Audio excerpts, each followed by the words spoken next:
Salut à tous et bienvenue dans cette nouvelle partie. Alors dans cette partie, nous allons voir comment modéliser donc l'ensemble de nos longrines pour notre plan de chaînage bas. Comme vous pouvez le voir ici, juste là dans notre plan de coffrage, au niveau du chaînage bas, nous avons les longrines de 15 x 30. Pour cette modélisation, nous allons donc commencer par construire donc nos longrines qui sont également des poutres dans ce cas-ci. Donc vous allez donc dans partie poutre. Ici, vous allez choisir donc le type de matériau qui est tout simplement les éléments et poutres en béton armé. Là, vous avez la section que vous désirez avoir. Ici, vous avez notre section 15 x 30 qui a déjà été construite juste là. Alors là, nous avons notre poutre construite. Le béton choisi, c'est le béton B25. Une fois cela fait, nous allons tout simplement commencer avec la construction de notre poutre. Donc, notre premier poutre va commencer juste là.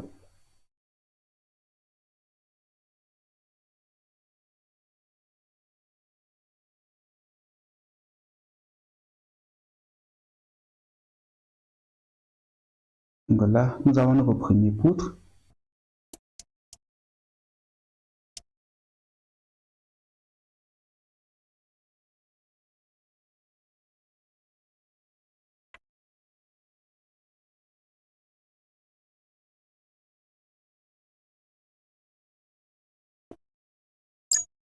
Maintenant que nous avons fini avec la modélisation de nos poutres, nous allons donc passer en vue ou en 3D ici pour une meilleure appréciation du résultat.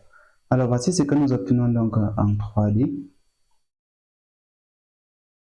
Donc vous voyez que nous avons ainsi modélisé l'ensemble de nos longrines.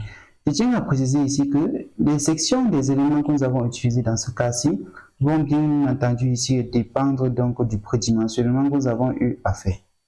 Alors, le prédimensionnement qui est censé nous donner la section minimale pour ces différents éléments, mais il peut aussi également arriver que pour des raisons d'esthétique, donc que nous puissions donc au préalable utiliser les sections qui étaient fournies ici par le dessinateur. Alors, lorsque vous allez utiliser donc ces sections qui étaient fournies par le dessinateur, lors de vos calculs par exemple, vous allez donc vérifier avec ces sections-là si le bâtiment peut tenir. Alors, si le bâtiment ne peut pas tenir, vous pouvez donc procéder à des changements de section. Mais l'idéal resterait donc, de faire d'abord un prédimensionnement de vos différentes sections.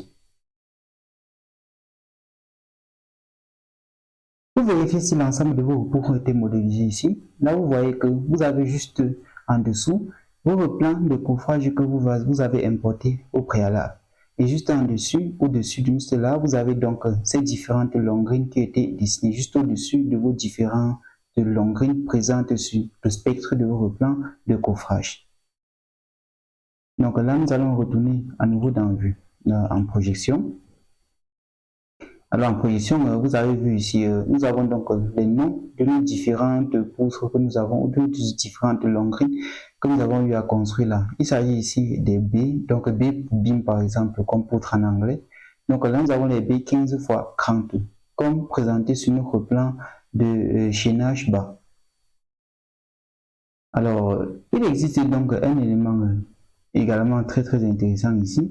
Lorsque vous voyez par exemple ces poutres ou ces poteaux-ci, qui sont juste là, alors vous voyez que sur notre plan de coffrage ici, nous avons notre poteau, son spectre qui est juste ici. Mais il arrive que notre poteau, comme vous le voyez juste là, ne soit pas aligné avec son spectre. Il en est de même pour ce type de poteau. Alors, comment donc excentrer un poteau ici dans le robot? Pour l'excentrement d'un poteau, qu'est-ce que vous faites? Vous présélectionnez d'abord votre robot, vous sélectionnez votre poteau que vous souhaitez excentrer. Ensuite, vous venez sur cette option, c'est-à-dire définition de la structure. Une fois cliqué, vous allez choisir l'option excentrement. Alors, lorsque vous cliquez sur excentrement ici, vous allez donc aller dans nouveau. Si par exemple cet excentrement particulier ou bien pour cet élément particulier n'a pas encore été créé, vous allez donc dans nouveau et là vous créez donc l'excentrement. Alors, pour créer un excentrement ici, vous devez donner donc les modules ou bien les vecteurs de déplacement de votre poteau. Et par la suite, vous allez définir si ce déplacement se fait selon un repère local ou un repère global. Dans ce cas-ci, par défaut, c'est mieux d'utiliser le repère global ici. Alors, une fois ici, vous allez donc ancrer les coordonnées d'excentrement, c'est-à-dire le vecteur de déplacement du centre de gravité de votre élément que vous avez sélectionné juste là. Une fois cela fait, vous cliquez tout simplement sur ajouter. Et là, vous fermez. Dans ce cas-ci, par exemple, dans le cas de notre dessin ici, en ce qui concerne ce poteau en particulier, nous avons eu à définir donc un vecteur ou bien une opération d'excentrement pour cet élément. D'où vous avez vu son décalage, comme vous le voyez juste là. Alors ce poteau était excentré et remis donc à l'endroit selon le plan de coffrage que nous avons eu à importer. Alors il en est de même ici pour tous les autres types de poteaux. Lorsque votre poteau n'est pas centré, vous pouvez donc l'excentrer dans Robot Structural Analysis. Alors ici, c'était donc tout pour cette petite partie portant donc sur la modélisation ici des longueries. On se retrouve de l'autre côté pour la suite de ces tutos.